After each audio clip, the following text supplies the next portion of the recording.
예수님이 한평생 다니셨던 이스라엘 땅은 누가 뭐래도 우리 인류 역사가 지속되는 한 지워버릴 수 없는 거룩한 땅입니다. 이 땅 안에 이 병든 나사로와 그의 누이 마르다와 마리아 자매가 살고 있던 베단이라 이름하는 조그만 마을이 있었습니다.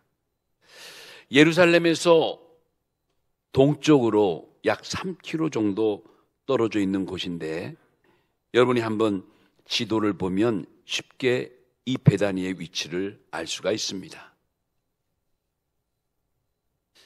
이 베다니는 바로 예루살렘의 곁에 있는 곳이기 때문에 예수님이 늘 예루살렘에 올라가시다가 이 베다니에 수시로 들려서 여기서 쉬시기도 하고 여기서 유숙하시기도 하던 곳입니다.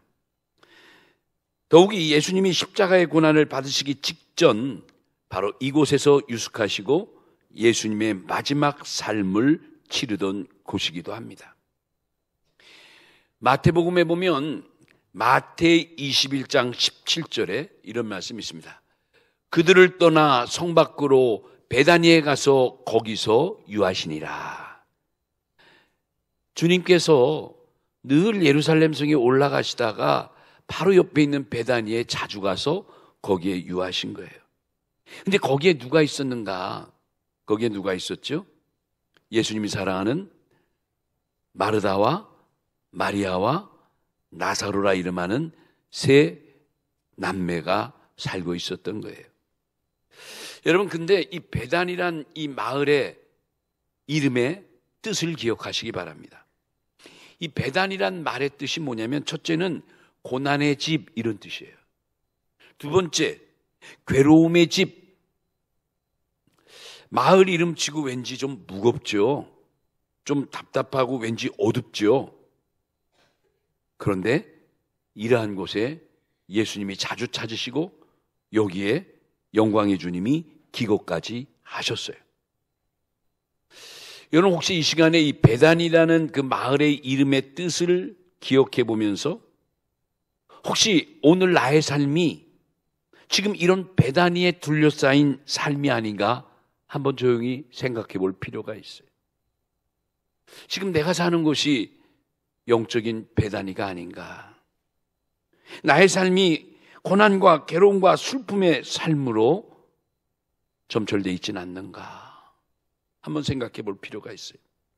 자, 그렇다면 오늘 본문에 이 베다니의 고난과 슬픔과 눈물을 이겨낸 주인공이 나타납니다. 바로 그가 죽었다 다시 살아난 청년 나사로란 사람이에요. 그가 죽었다가 절대적인 하나님의 도우심으로 마침내 죽음을 딛고 다시금 새로운 생명을 허락받은 인물이 되는 거예요. 저는 오늘 말씀을 준비하면서 이 말씀을 전하는 저나 말씀을 듣는 여러분 모두가 다 이 시대의 베다니 같은 모든 고통과 괴로움의 요소들을 오늘 허락하신 이 복된 은혜를 통해서 다 날려보내고 다 떨쳐버리고 오늘 우리에게도 이러한 반전의 놀라운 은혜가 임하는 시간이 되기를 간절히 소원하는 마음으로 말씀을 전합니다. 성도 여러분, 우리의 삶의 괴로움을 처리하기 위해서는 가장 먼저 해야 될 일이 있습니다. 바로 그것이 뭐냐면 하나님의 말씀을 내 삶 속에 모셔야 합니다. 여러분, 이 베다니를 처리하기 위해서 가장 먼저 우리가 뭘 해야 된다고요? 하나님의 말씀을 나의 삶 속에 모셔야 된다는 거예요. 구약의 잠언서 16장 20절에 보면 너무나 귀한 말씀이 있어요. 삶과 말씀에 주의하는 자는 좋은 것을 얻나니 여호와를 의지하는 자는 복이 있느니라. 여러분, 아멘이죠? 하나님의 말씀을 늘 사모하고 말씀에 집중하는 사람, 그러한 자들에게 좋은 것을 허락하시고 하나님을 의지하는 자는 복을 받게 된다는 거예요. 어떠한 상황 속에서도 또는 표현하기 힘든 어떠한 괴로움이 닥치는 환경 속에서도 하나님의 말씀을 의지하면 그 말씀이 운동력이 있어서 전적인 도움을 주시고 말씀이 우리 속의 모든 문제도 해결시켜 주신다는 거예요. 여러분, 하나님의 말씀은 인격체예요. 히브리 4장 12절 말씀 보니까 하나님의 말씀이 살아 운동력이 있고 말씀이 액티브화돼요. 생명력이 있대요. 그래서 그 말씀이 우리 마음속에 들어오면 우리의 병든 마음, 우리의 심원 골수를 쪼개고도 남는 능력의 말씀으로 역사하신다는 말씀이 있어요. 사랑하는 여러분, 오늘도 이 말씀을 우리가 의지하고 또 기대하면서 말씀 속에 오늘 다시 한번 반전의 축복을 이루는 우리 모두가 되시길 바랍니다. 오늘 크게 두 가지 살펴볼 텐데, 첫째는 베다니의 어두운 상황이에요. 이 베다니의 어두운 상황이 오늘 요한복음 11장에 몇 가지 나오는데 저는 세 가지로 한번 정리해 봤어요. 먼저 베다니의 첫 번째 상황이 무엇일까? 바로 그것은 병이 들었다는 사실이에요. 병이 들었다. 요한복음 11장 1절에 보니까 이 베단이란 마을에 주님이 찾아오시게 되는데 어떤 병자가 있었다는 거예요. 근데 그 병자가 누군가 했더니 예수님이 그토록 사랑하는 마리아와 마르다의 마을 베다니에 함께 살고 있는 나사로가 병이 들었던 거예요. 그러니까 지금 본문의 상황은 굉장히 어두운 거예요. 이 베다니 마을에 예수님이 제일 사랑하는 그 자매 중에 나사로가 심각한 병에 들린 거예요. 이런 병이 뭐죠? 병이라는 것은 정상적인 생리활동에 이상이 생겼을 때 우린 이것을 병이라 이렇게 얘기해요. 병에도 이제 우리 육체의 병이 있는가 하면 영적인 병도 있죠. 영적인 병은 뭡니까? 하나님을 향한 믿음과 소망과 사랑이 점점 사라지고 점점 메말라가서 나중엔 온갖 근심과 세상 걱정과 여러 가지 많은 두려움에 뒤싸이게 되는 것, 이게 바로 영적인 병이에요. 우리가 사는 이 지구촌은 말 그대로 이 고통의 배단위를 이루고 있습니다. 온통 우리 주변엔 헤아릴 수 없는 이 영적인 병, 육체적인 병으로 모든 지구촌의 사람들이 심한 아픔을 느끼고 울부짖는 모습이에요. 여러분, 이런 면에서 보면 우리가 사는 이 지구촌 자체가 어떻게 보면 커다란 배단이에요. 이렇게 말해도 되죠? 자, 두 번째, 베다니의 두 번째 상황은 뭔가? 베다니의 두 번째 상황은 다름 아닌 죽음이에요. 죽음. 요한복음 11장 14절에 보니까 이에 예수께서 밝히 이르시되 나사로가 죽었느니라. 여러분, 결국 나사로가 죽었어요. 베다니의 나사로가 중병을 앓다가 그만 숨이 끊어진 거예요. 요한복음 11장 39절에 보니까 그가 죽은 지 나흘째요 썩어 냄새가 날 정도가 됐다고 말씀하고 있죠. 이미 죽어서 그의 육신이 썩어가는 모습을 표현하고 있는 거예요. 여러분, 혹시 우리가 내 자신을 돌이켜볼 때 혹시 오늘의 내 심령은 온전한가? 혹시 나의 믿음의 삶은 썩어가지 않는가? 우리도 한번 돌이켜볼 필요가 있죠. 계시록 3장 1절에 보니까, 요한계시록 3장 1절에 사대교회를 향해서 주님이 이렇게 책망합니다. 너는 살았다 하는 이름이 있으나 실상은 무슨 자? 죽은 자라. 근데 이 죽은 자란 표현이 우리는 번역이 그냥 죽은 자 이렇게 평범하게 했는데 그 원래 원은 굉장히 강렬한 편이에요. 너는 살았다는 이름이 있으나 내가 보니까 너는 산 송장이야, 이런 뜻이에요. 오늘 우리가 교회 다니고 신앙생활하고 직장생활하고 사업하고 이 세상살이에 돌아다니고 있지만 하나님이 보실 때 우리의 마음속에 하나님과 멀어져 있는 상태를 보고 바로 산 송장이라고 말씀하는 거예요. 참, 우리가 사는 세상이 어떻게 보면 정말 배단이 그 자체예요. 온통 죽음의 세계가 바로 우리의 세계라 이렇게 볼 수도 있죠. 그 로마서 5장 12절에 보니까 한 사람 아담의 범죄로 인해서 죄가 세상에 들어왔고 그 죄로 말미암아 모든 사람에게 죽음이, 이 사망이 왔다고 말씀합니다. 결국은 이 죄 때문에 사람에겐 죽음이라는 게 왔다는 거예요. 여러분, 우리가 흔히 죽음할 때요, 이 죽음을 우리 성경에서는 신학적으로는 세 가지로 분류해요. 첫째는 육적인 죽음. 육적인 죽음, 우리 숨이 끊어지면 죽었다 그러죠? 이 육적인 죽음은 어떻게 보면 내 영혼과 몸이 분리되는 거예요. 영혼이 몸에서 떠나니까 의사는 사망 진단을 내리는 거예요. 두 번째 죽음이 영적인 죽음이 있어요. 이 영적인 죽음은 내 목숨은 살아있지만 조금 전에 말한 사대교회처럼 하나님이 보실 때 죽었다는 거예요. 우리가 보기에는 살아있는데 하나님은 죽었다고 보는 거예요. 이건 영적인 죽음을 가리키는 거예요. 이건 뭐냐? 하나님과 우리의 분리 상태를 말해요. 하나님과 내가 분리되면 나는 살았다는 이르지만 죽은 자예요. 마지막 죽음은 바로 음부의 세계예요. 영원한 죽음이에요. 그렇죠. 우리가 이제 지옥에 가면 영원히, 그렇죠, 그곳에서 불 속에서 깨어나지 못하고 있는 그 상태, 이걸 우리는 영원한 사망, 둘째 사망 이렇게 성경적 표현을 해요. 그 사도 바울은 바울의 서신 가운데 고린도전서 15장 26절에 보면 이 사망이 우리들의 원수라는 표현을 합니다. 사망이 우리의 원수라는 거예요. 왜 이런 표현이 가능할까? 여러분 한번 생각해 보십시오. 우리가 갖고 있는 모든 소유나 모든 아름다움과 즐거움을 다 빼앗아가는 것이 뭘까? 다름 아닌 죽음이에요. 그러니까 죽음이 너무 안타까운 거죠.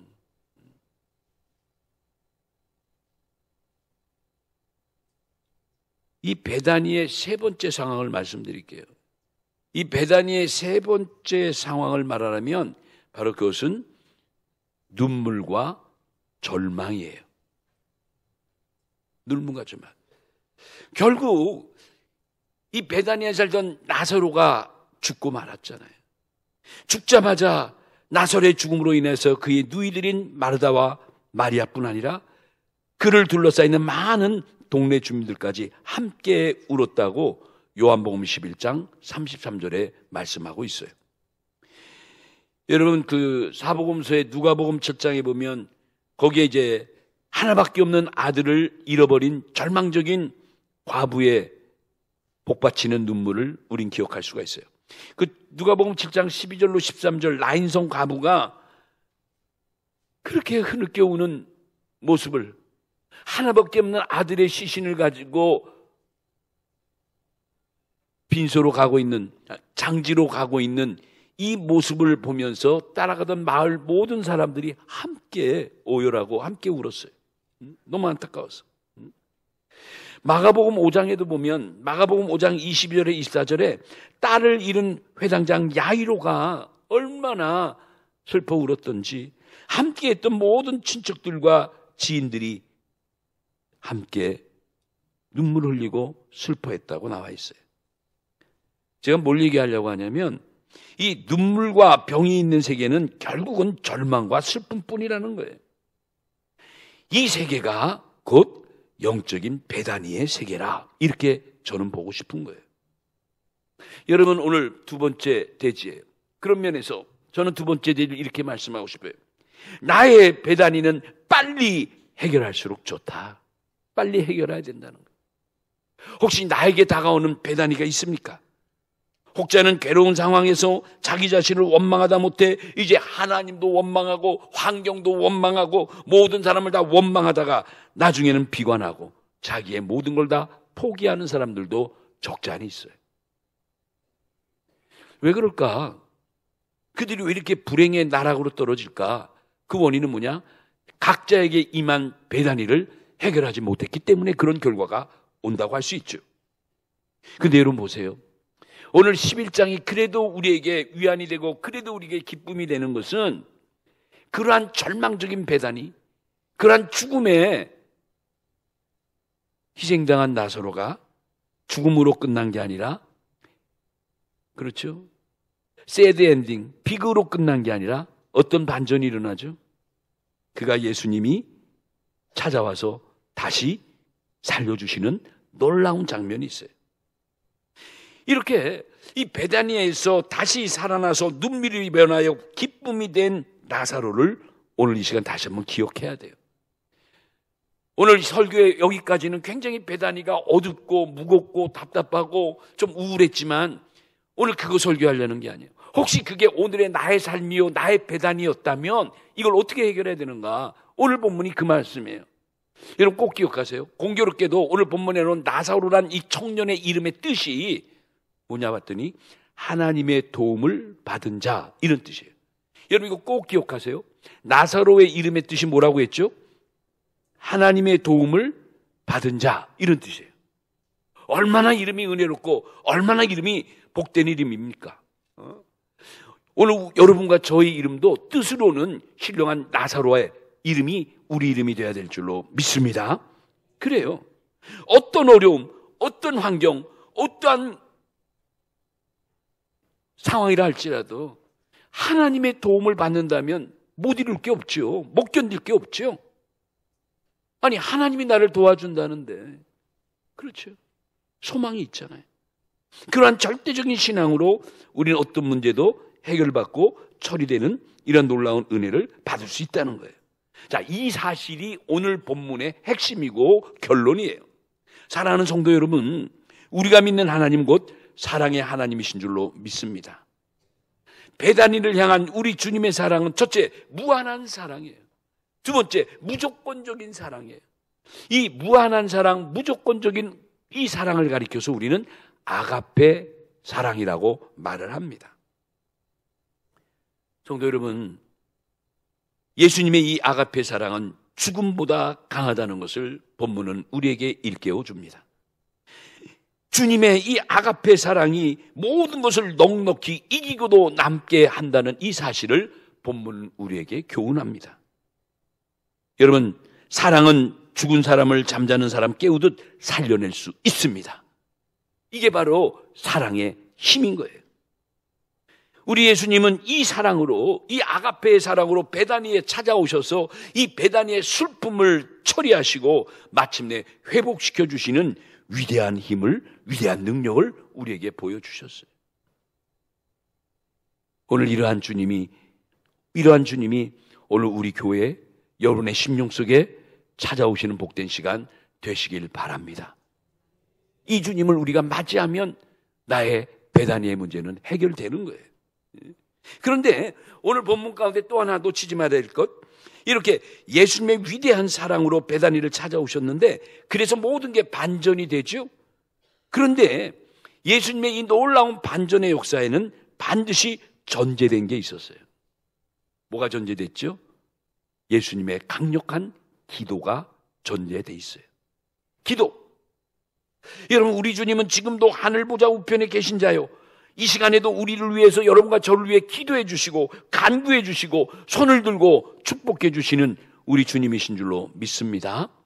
이 말씀이 제가 만들어낸 말이 아니라 로마서 8장 34절에 있어요. 지금도 주님은 우리를 위해서 하늘 보좌 우편에서 간구하고 계시는 거예요. 간절히 기도하시는 거예요. 여러분, 주님의 기도가 왜 중요하죠? 요즘 우리 공부하죠. 예수님의 기도는 어떻게 보면 대제사장적 기도예요. 예수님이 대제사장으로 이 땅에 오셨으니까. 이 대제사장적 기도라는 것은 반드시 하나님의 마음을 움직이는 기도라는 데 의미가 있는 거예요. 그래서 이스라엘 나라는 구약에 대제사장이 온 이스라엘 백성들의 죄를 걸머지고 속죄일, 대속죄일인 7월 초하룻날 제사를 지내면서 하나님 앞에 나가서 제사 백성들의 모든 죄를 대신 사함받죠. 그래요.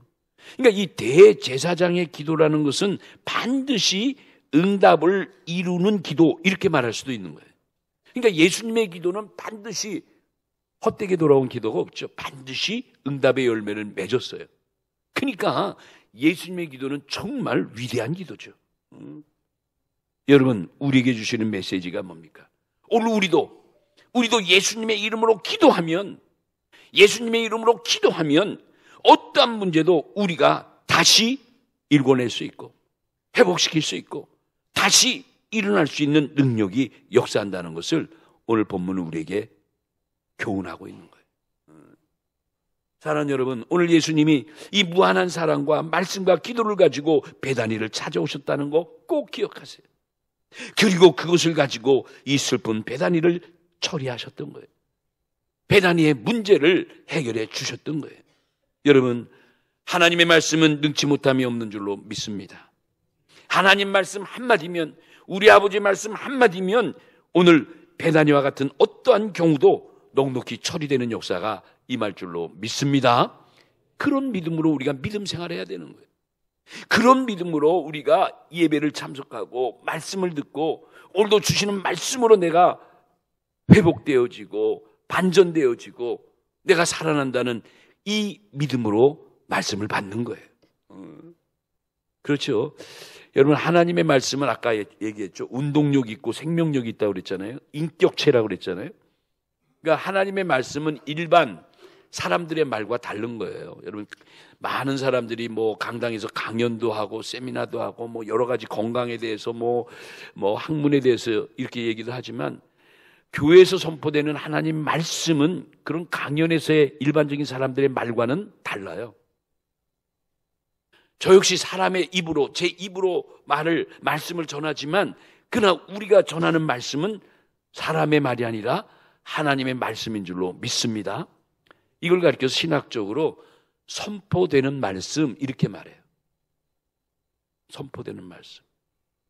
이걸 가리켜 우리가 원어로 캐리그마라고 해요. 캐리그마. 기록된 말씀이 있는가 본, 기록된 말씀, 신구약 성경 66권이 기록된 말씀이라면 이 말씀을 가지고 설교하는 것은 뭐에다? 선포하는 말씀이에요. 선포하는 말씀. 그래서 설교를 열심히 듣고 마음속에 아멘, 아멘하고 담고 있으면 그 은혜 받은 말씀이 살아서 때가 되면 역사한다는 거예요. 그 말씀이 모든 일을 치리하시고 해결시켜 주신다는 거예요. 우린 그걸 믿고 믿음 생활하는 거예요. 그러니 오늘날도 나의 베다니가 있다 할지라도 어떻게 해요? 하나님의 말씀이 역사하고 내 믿음이 역사하면 얼마든지 반전돼 이겨낼 수 있다는 거예요. 할렐루야. 여러분, 또 오늘 중요한 것은 결국 예수님 우리에게 또 하나 교훈하는 거 뭐냐? 오늘날 우리에게 드려진 나의 베다니도 절대 절망하지 말고 주께서, 하나님께서 해결해 줄 수 있다는 그 믿음을 가지고 살아가면 오히려 베다니가 변하여 신령한 에덴이 되는. 그렇죠.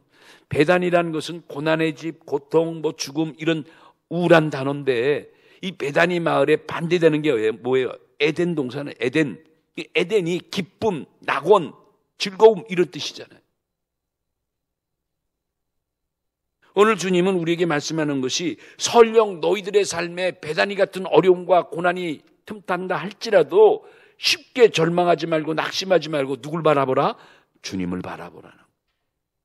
베다니를 해결하시고 베다니에 찾아오셔서 그 슬픔을 반전시키고 기쁨으로 만들어내고 죽은 자를 다시 살려내는 놀라운 역사를 일으킨 그 사건을 기억하면서 어떻게 하라? 나의 베다니를 이용해서 오히려 하나님의 영광을 드러내는데 이용하라는 거예요. 야, 여러분, 이 말씀, 이게 오늘 마지막 가장 중요한 말씀 같아요. 설령 나에게 찾아오는 모든 베다니와 같은 어려움과 고난과 고통이 있다 할지라도 그걸로 너무 힘들어하지 말고 오히려 하나님께 믿음과 지혜를 구해서 그 베다니를 바꾸어 뭐로 바꾸라? 에덴으로 바꾸라는 거예요. 하나님의 영광을 위한 고통이라는 걸 믿고 이겨내라는 거예요. 많은 사람들이 볼 때 나사로가 빌빌 아파가고 중병에 이름 모르게 죽어갑니다. 모두가 슬퍼하고 눈물을 흘리고 어찌할 줄 몰랐어요. 그런데 주님은 그러한 나사로를 보면서 뭐라고 그랬죠? 그 요한복음 11장 4절에 보면 이런 말씀이 있어요. 요한복음 11장 4절 한번 같이 읽어봐요. 자, 요한복음 11장은 같이 읽어봅시다. 시작. 예수께서 들으시고 이르시되 이 병은 죽을 병이 아니라 하나님의 영광을 위함이요 하나님의 아들이 이로 말미암아 영광을 받게 하려 함이라 하시더라. 무슨 말씀이에요? 지금 많은 사람이 울고 있고 슬퍼하고 절망하는 거예요. 예수님, 우리 동생이 죽어가고 있어요. 이름 모를 병을 좀 주님께서 어떻게 해주세요. 이런 일이 우리에게 어떻게 일어납니까? 우리가 주님을 사랑한 것밖에 없는데, 그토록 주님만 바라봤는데 이런 불행이 우리 집에 왜 옵니까? 여러분, 우리 많이 그렇게 불평하잖아요. 주님이 뭐라고 그랬죠? 이 병은 너희가 말한 대로 죽을 병이 아니라 하나님의 영광을 위함이고 하나님의 아들인 예수 그리스도가 이 일로 말미암아 영광을 받게 된 놀라운 역사라는 것을 그때 선포하세요. 여러분, 이 말씀대로 됐어요, 안 됐어요? 비록 동생 나사로의 죽음은 너무너무 절망적이고 슬픈 거지만 결국 시간이 지나고 보니까, 뜻으로 보니까 오히려 이 일 때문에 내 믿음이 더 굳건해지고 이 일 때문에 오히려 우리 가족이 더욱더 신앙으로 하나 되고, 이 비극 같은 일 같았지만 바로 이것 때문에 오히려 내게 유익함이 온다는 걸 깨달을 때, 여러분 그런 거 경험 못 해보셨어요? 그러니까 고난이 다 나쁜 거 아니에요. 여러분 꼭 생각하세요. 나에게 오는 아픔이 다 나쁜 것만 아니에요. 그거 생각하면 정말 며칠 후로도 눈물이 마르지 않을 정도로 괴로울 텐데, 여러분 그렇게만 생각하지 마세요. 베다니에 찾아오신 예수님이 여러분의 주님인 줄로 믿으시기 바랍니다. 나의 아픔이 하나님의 영광이 되는 날이 주님은 그렇게 만들어가고 계시다는 거예요. 나의 과거의 그 쓰린 아픔이 결국 나에게 반전이 돼서 오히려 나에게 큰 유익함이 오는 것을 우리는 믿고 살아가야 되는 거예요. 그게 우리의 소망이요, 그게 우리가 세상살이를 살아가면서 베다니를 극복하며 살아가는 삶의 방법인 거예요. 이제 말씀을 마칩니다. 사랑하는 성도 여러분, 우리도 우리 주님처럼 사랑과 말씀과 기도로 나에게 둘러싸여 있는 모든 베다니를 뭐하라? 잘 해결하라는 거예요. 잘 극복하라는 거예요. 그래서 극복하면 어떻게 된다? 오히려 그것이 하나님의 영광을 드러내고 나에게 확실한 믿음을 더해주고, 그리고 그러할 때 내가 정말 부끄러움이 없는 자신찬 하나님을 향한 봉사의 삶이 계속되는 거예요. 여러분 이런 거 체험해야 되잖아요. 왜 자꾸 깔아지고 있는 거예요, 여러분? 왜 스스로 자꾸 베다니 속으로 기어 들어갑니까? 그러면 안 된다는 거예요. 말씀을 마칩니다. 성도 여러분, 이제 조속으로 쌀쌀해져가는 계절이요, 연말로 이어지는 중요한 이때입니다. 한 해를 반추하고 우리가 또 결산하고 희망찬 새해를 준비하는 이 중요한 때에 우리 모두 이 말씀을 들으면서 한 번쯤 내 모습을, 나의 삶을, 내 신앙을 돌이켜 봐야 되는 거예요. 오늘 이 말씀을 듣고 우리 모두가 오늘 이 본문 속에서 귀한 해답을 찾았으면 좋겠어요. 베다니 같은 이 우울한 세상 속에 그래도 나를 이기고 내 환경을 이기고 모든 것을 극복할 수 있는 길이 뭘까? 그게 오직 주님밖에 없더라고요. 오직 말씀밖에 없더라고요. 오직 기도밖에 없더라고요. 바라기는 우리 모두가 이 시간 하나님의 도우심을 받아서 신령한 나사로로 거듭나는, 이 시간 나사로가 다시 살아나는 게 바로 내 자신이라는 것을 우리가 한번 생각해 보면서 오늘 이 말씀 속에 나를 찾아오시고 나의 베다니 속에 뛰어들어오신 주님을 맞이하면서 우리 모두가 신령한 나사로들이 되는 이러한 반전의 주인공들이 되시기를 간절히 바라는 마음으로 이 말씀을 전해봅니다. 이 말씀 가지고 우리 한 주간도 승리하고 금년 한 해도 잘 마무리해서 더욱더 부흥하고 성장하는 복된 교회, 우리 아버지 마음속에 흡족한 교회를 이루는 우리의 공동체가 되시기를 예수님의 이름으로 축원합니다.